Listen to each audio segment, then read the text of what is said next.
إن أكرمكم عند الله أتقاكم صدق الله العظيم. سيدنا ومولانا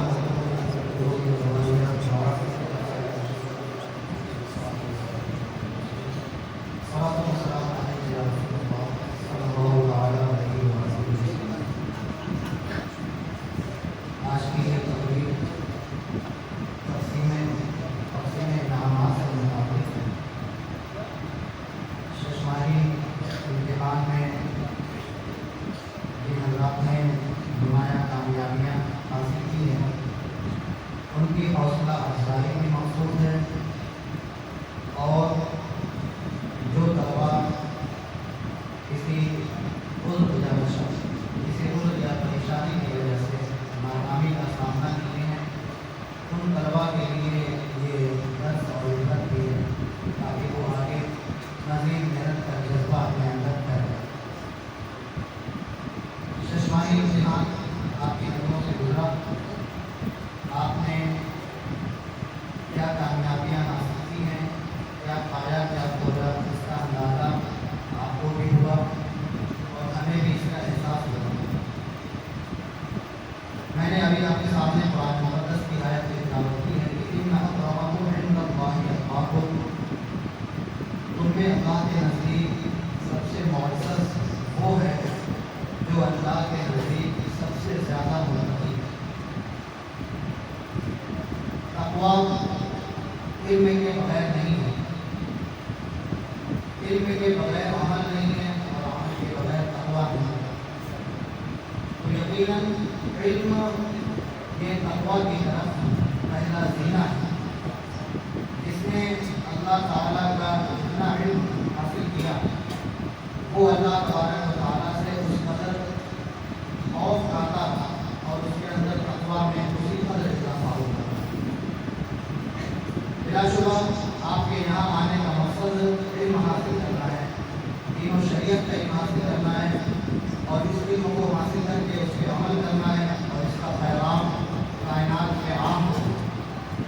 یہی آپ کا مقصد ہے کہ محمد سے وفا تمہیں تو ہم دے رہے ہیں، یہ جہاں چیز ہے کیا لوح و قلم دے رہے ہیں. یقیناً آپ میں سے کچھ طلبا ناکام بھی ہوئے ہیں، کچھ طلبا کامیاب بھی ہوئے ہیں. لیکن یہ کامیابی کہیں آپ کو کچھ کہنے میں مبتلا ہے اور یہ ناکامی آپ کی نا امیدی کا باعث ہے. میرا خطاب دونوں قسم کے طلبا سے، جو کامیاب ہوئے ہیں ان سے بھی میرا خطاب ہے، اور جو ناکام ہوئے ہیں وہ بھی آج میرے پاس.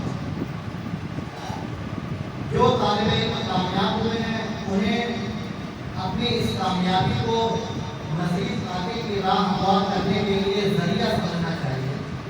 اپنی اس کامیابی کو آپ اپنے لیے خوش فہمی کا ذریعہ نہ بنا لیں کہ ہم کامیاب ہو گئے ہیں، اب مجھے مزید پڑھنے کی کیا ضرورت ہے، ہم تو پورے مدرسے میں ایک نمبر پر آ گئے ہیں، اب مجھے اس سے آگے اس چیز کی ضرورت ہے، اب مزید پڑھنے کی ضرورت نہیں ہے. یہ خوش فہمی کہیں آپ کو برباد ہے. یقیناً کامیابی بہت بڑی نعمت ہے، لیکن اس نعمت کے کچھ تقاضے. آپ کسی ایک منزل تک اگر پہنچ گئے ہیں تو وہ منزل آپ کے لیے آخری منزل نہ بن جائے، وہی آپ کی امتحان نہ ہو جائے، وہیں پر آپ جا کر رک نہ جائیں، بلکہ آپ اس سے اور آگے مزید کامیابی کی طرف بڑھنے کی کوشش کریں. ستاروں سے آگے جہاں اور بھی ہیں، ابھی عشق کے امتحان اور بھی ہیں، خوشحالی ہے پرواز ہے کام تیرا، تیرے سامنے آسماں اور بھی ہے. اسی روز و شب میں گزشتہ نہ رہ جا کہ تیرے زمان مکہ اور بھی ہے.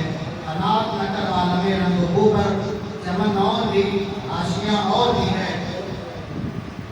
گئے دن کے تنہا تمہیں انجمن میں، جہاں میرے راستہ اور. اقبال نے آپ کو پیغام دیا ہے اور آپ کو شاہین پرندے سے تشبیہ دی. شاہین پرندہ یہ وہ پرندہ ہے جو پرندوں کا بادشاہ ہے، جس کی اونچائی سارے پرندوں میں سب سے زیادہ ہے، جو سب سے زیادہ بلندی پہ پرواز کرتا ہے.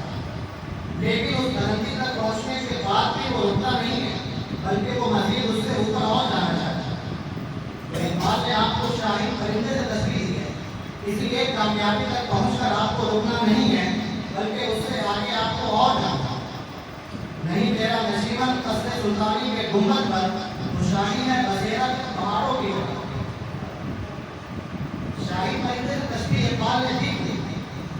شاہی پرندہ جسے ہم باز کہتے ہیں، باز پرندہ اسے کہتے ہیں۔ اس پرندے کے اندر ایسی خصوصیات ہیں، ان خصوصیات کو جب اقبال نے دیکھا تو اقبال نے کہا کہ آپ کو اپنے اندر وہی اوصاف کو پیدا کرنا۔ وہ شاہین، وہ اپنے پرندوں میں، وہ اپنے ہمجنس میں سب سے اعلیٰ ہے، اور آپ انسان، آپ کو بھی اپنے گرد میں سب سے زیادہ بنا۔ شاہین پرندے کی جو سب سے بڑی خاصیت ہے، یہ خاصیت ہے جب وہ پرندہ جب تقریباً 100 سال کی عمر کو پہنچ جاتا ہے، اس عمر کو پہنچنے کے بعد اس کے پنجے کے ناخن مڑ جاتے ہیں، اس کی چونچ آگے سے مڑ جاتی ہے۔ اب وہ نہ اپنے پیروں سے، اپنے بازوں سے نہ وہ شکار کر سکتا ہے، نہ اپنی چونچ کے مڑ جانے کی وجہ سے شکار کو نوچ کر کھا سکتا ہے۔ اب اس کے پاس دو ہی آپشن ہے، یا تو وہ یوں ہی بھوکا رہے اور مر جائے، یا پھر یہ ہے دوسرا آپشن کہ وہ کسی بلند چوٹی پہ چلے جائے، کسی بلندی پہ چلے جائے، کسی بلند پہاڑ پہ، وہاں پر جائے، اپنے جوش کو اس پتھر پہ مار مار کر اپنے جوش کو توڑ دے تاکہ ایک نیا جوش اسے مل جائے۔ وہ جائے اور اپنے ناخن کو توڑ دے تاکہ اس کے نئے ناخن نکل آئے۔ تو وہ پرندہ جاتا ہے، ایک بلند پہاڑ کا انتخاب کرتا ہے، اس پہاڑ کی چوٹی پہ پہنچنے کے بعد وہ اپنے جوش کو اس پتھر پہ مارتا ہے، اپنے جوش کو توڑ دیتا ہے، اپنے بازوں کے، اپنے پنجوں کے، وہ اپنے پنجوں کے ناخنوں کو اس پہاڑ پر مار مار کر توڑ دیتا ہے۔ کچھ دنوں کے بعد، کچھ مہینوں کے بعد پھر نیا جوش اس کا نکلتا ہے، اس کے نئے ناخن آ جاتے ہیں۔ نئے ناخن آنے کے بعد، نئی چونچ آنے کے بعد وہ اپنے پروں کو نوچ ڈالتا ہے، پھر سے نئے پر نکل آتے ہیں، پھر سے وہ ایک نئی زندگی جیتا ہے، اور پھر اس کی 100 سال کی عمر اور بڑھتی ہے۔ تو آپ کو اقبال نے شاہین پرندے سے تشبیہ دی۔ آپ کسی ایک مقام پہ رکنا آپ کا شیوا نہیں ہے، آپ کو آگے بڑھنا ہے۔ مقام ہم سفروں سے ہو اس قدر آگے کہ سمجھے منزل مخصوص کارواں مشکل۔ ڈاکٹر اقبال وہ دعا بھی کر رہے ہیں کہ مقام ہم سفروں سے ہو اس قدر آگے کہ سمجھے منزل مخصوص کارواں مشکل۔ یعنی اے خدا، میرے ہم دوستوں میں، میرے ہم جماعت میں میرا مقام اس قدر بلند ہو جائے کہ لوگ مجھ تک پہنچنے کی کوشش کریں، لوگ مجھے اپنی منزل بنا لیں، لوگ مجھے اپنا ٹارگیٹ کریں۔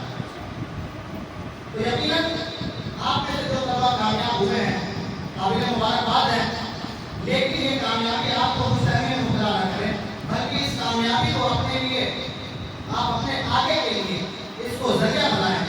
آپ اس کامیابی کو اپنے لیے حوصلہ سمجھیں کہ اس کامیابی کے ذریعے آپ کے آگے کی کامیابی کے لیے راہیں ہموار ہو۔ جو حضرات ناکام ہوئے ہیں وہ بھی نا امیدی کا شکار تھا۔ اللہ نے فرمایا کہ اللہ کی رحمت سے مایوس نہ ہو۔ نا امیدی آپ کے لیے جائز نہیں ہے، نا امیدی ایک مرد مومن کی شان نہیں ہے۔ دل نا امید تو نہیں، ناکام ہی تو ہے، لمبی ہے ان کی شام مگر شام ہی تو ہے، پورے غم حیات سے گھبرانا ہے جگر، ایسی بھی کوئی شام ہے جس کی نہ ہو سر۔ آپ اگر ناکام ہوئے ہیں تو آپ صرف ناکام ہوئے ہیں، نا امید آپ کو نہیں ہوتا۔ ناکامی یہ کامیابی کا پہلا زینہ ہے۔ کسی ہمارے فلسفی نے کسی نے کہا ہے کہ اگر کوئی شخص بغیر ناکام ہوئے کامیابی تک پہنچ جائے تو اس نے کامیابی کا مزہ پایا ہی نہیں۔ تو ناکامی یہ کامیابی کا پہلا زینہ ہے۔ چیزیں اپنے ضد سے پہچانی جاتی ہیں، تو رب الاشیاء نے بتا دیا کہ چیزیں اپنے ضد سے پہچانی جاتی ہے۔ اگر آپ کو کامیابی کو پہچاننا ہے، کامیابی کی قدر اور اہمیت جاننی ہے، تو آپ کو ناکامی کا شکار ہونا ہوگا۔ ناکامی کے بغیر کامیابی مزیدار نہیں، بلکہ حقیقت میں وہ کامیابی ہے نہیں۔ تو ناکامی یہ کامیابی کے لیے پہلا زینہ ہے۔ آپ اگر ناکام ہوئے ہیں تو یہ برا نہیں ہے، ناکام ہونے کے بعد اگر آپ نا امید ہو جائیں یہ آپ کے لیے برا ہے، یہ آپ کے لیے برا ہے۔ آپ اپنے اسلاف کی تاریخ کا جائزہ لیں، انہوں نے ناکامی کے بعد کبھی پیچھے مڑ کر نہیں دیکھا، نا امیدی کا شکار نہیں ہوئے، بلکہ وہ مزید جدوجہد میں لگ گئے، اپنی کوششیں بڑھا دی انہوں نے، اور پھر آتے وہ کامیاب ہو۔ حضرت محمد بن قاسم کا واقعہ آپ نے پڑھا ہے کہ انہوں نے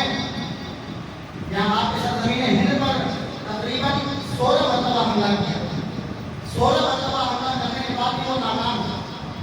تھک ہار کے وہ بیٹھ گئے درخت کے نیچے اور وہ نا امیدی کی طرف بڑھنے لگے۔ انہوں نے سوچا کہ اب شاید مجھ سے نہیں ہوگا، اب میں ہندوستان پہ حملہ کر کے فتح نہیں حاصل کر سکتا۔ لیکن اس نے دیکھا جب درخت کے نیچے محمد بن قاسم بیٹھے تو انہوں نے دیکھا کہ ایک چیونٹی ہے وہ پیڑ پر چڑھنے کی کوشش کی۔ ایک مرتبہ پیڑ پر چڑھی، پھر وہ چیونٹی گری، پھر دوبارہ اس چیونٹی نے کوشش کی، پھر وہ گر گئی۔ اس طریقے سے 16 مرتبہ وہ چیونٹی اس درخت پر چڑھنے کی کوشش کرتی ہے مگر وہ گر جاتی ہے۔ 17ویں مرتبہ جب وہ چیونٹی دوبارہ کوشش کرتی ہے تب وہ درخت پر چڑھ جاتی ہے۔ محمد بن قاسم نے اپنے دل میں سوچا کہ یہ چیونٹی جو اللہ کی ایک چھوٹی سی مخلوق ہے، جب یہ 16 مرتبہ ناکام ہونے کے بعد بھی پیچھے نہیں ہٹ رہی ہے، نا امیدی کا شکار نہیں ہو رہی ہے، تو اے محمد بن قاسم تو مرد مومن ہے، پھر یہ شان کیسے ہو سکتی ہے کہ تو 16 مرتبہ ناکام ہونے کے بعد تو پیچھے ہٹ جائے اور نا امیدی کا شکار ہو۔ تو اس سے پھر آپ نے حوصلہ لیا اور 17ویں مرتبہ پھر آپ نے حملہ کیا اور پھر پر آپ نے فتح کا جھنڈا لہرایا۔ تو یہ محمد بن قاسم جو ناکام ہونے کے بعد نا امید نہیں ہوئے بلکہ انہوں نے مزید کوشش کی اور پھر وہ کامیاب ہو گئے۔ اور دیکھیں آپ اسپین کی فتح کا واقعہ دیکھیں، طارق بن یزید اپنے وقت کے بہت عظیم کمانڈر، عظیم جنگی، جب وہ اس دنیا فتح کرنے کے لیے گئے، اسپین کو فتح کرنے کے لیے گئے۔ اسپین کی جو زمین ہے جغرافیائی حیثیت سے اس کا دفاعی نظام بہت مضبوط ہے اور اس اسپین تک پہنچنے کے لیے صرف 2 ہی راستے ہیں، ایک خشکی کا راستہ یا پھر جو سمندر کا راستہ، 2 ہی راستے ہیں۔ ایک ہی راستہ خشکی کا پہنچتا ہے، وہاں پر ساری فوج تعینات ہے۔ ایک راستہ بس جو بچا وہ سمندر کا راستہ ہے کہ سمندر کے راستے سے کشتی کے ذریعے اس مقام تک پہنچا جائے۔ طارق بن زیاد وہ انہوں نے دیکھا تقریباً مہینے بھر کا محاصرہ رہا، مہینہ یا 2 مہینے بھر کا پورے قلعے کا محاصرہ تھا، لیکن 2 مہینے میں دونوں طرف سے حملے ہو رہے ہیں، نتیجہ کچھ نہیں ملا۔ بالآخر انہوں نے رات میں اپنی ساری فوج کو جمع کیا، ساری فوج سے ایک مرحلہ انگیز خطاب کیا اور رات میں ساری کشتیوں کو جلایا۔ ساری کشتیوں کو جلانے کے بعد کہا کہ اے میری فوج، اب تمہارے پاس 2 ہی راستے ہیں، اگر تم پیچھے بڑھے تو تمہارے پاس پانی ہے جس میں تم ڈوب کر مر جاؤ گے، اور اگر تم آگے بڑھے تو تم دشمن سے لڑ کر شہید ہو جاؤ گے۔ اب تمہارے پاس 2 ہی راستے ہیں، واپسی کا کوئی راستہ نہیں ہے، یا تو تم پیچھے پلٹ کر پھر دکھا کر تم اپنی شکست کو تسلیم کر لو اور پانی میں ڈوب کر مر جاؤ، یا پھر تم نعرہ تکبیر کی صدا بلند کرتے ہوئے تم قوم کے درمیان کود جاؤ اور تم ان سے لڑتے ہوئے شہید ہو جاؤ۔ آپ کی اس مرحلہ انگیز خطاب کا یہ اثر ہوا کہ وہ پوری فوج مکمل طور پر بیدار ہوئی اور نعرہ تکبیر کی صدا بلند کرتے ہوئے اس قلعے میں داخل ہو گئی اور دشمن کو شکست کو ایک سے گزار دیا۔ تو دیکھیں ناکامی یہ باعث ذلت نہیں ہے، یہ باعث ذلت نہیں ہے، بلکہ اس سے بڑی ذلت کی چیز اگر ہے تو وہ نا امیدی ہے۔ اگر آپ یہ سوچ کر بیٹھ جائیں کہ اب ہم سے نہیں ہونے والا، ہم پاس نہیں ہو سکتے، ہم نے بہت کوششیں کر نہیں، نا امیدی آپ کی شان نہیں ہے، ایک مومن کا شیوا نہیں ہے۔ اللہ کی رحمت سے آپ کو نا امید نہیں ہونا، آپ کو محنت کرنی ہے، آپ کو آگے بڑھنا ہے۔ تو اپنی اس ناکامی کو اپنی نا امیدی کا ذریعہ نہ بنا لے، بلکہ اپنی اس ناکامی کو مزید محنت کے لیے ذریعہ بنا لے، سبب بنا لے کہ اس نا امیدی کے بعد، اس ناکامی کے بعد آپ اپنی کوتاہیوں پر، اپنی کمیوں پر غور کریں اور مزید محنت کر کے آپ آئندہ امتحان میں کامیاب ہونے کی کوشش کریں۔ یہی میری چند باتیں تھیں جنہیں میں آپ کے کوشش گزار کرنا چاہ رہا تھا۔ مجھے امید ہے کہ آپ میری باتوں کو اپنے دلوں میں جگہ دیں گے۔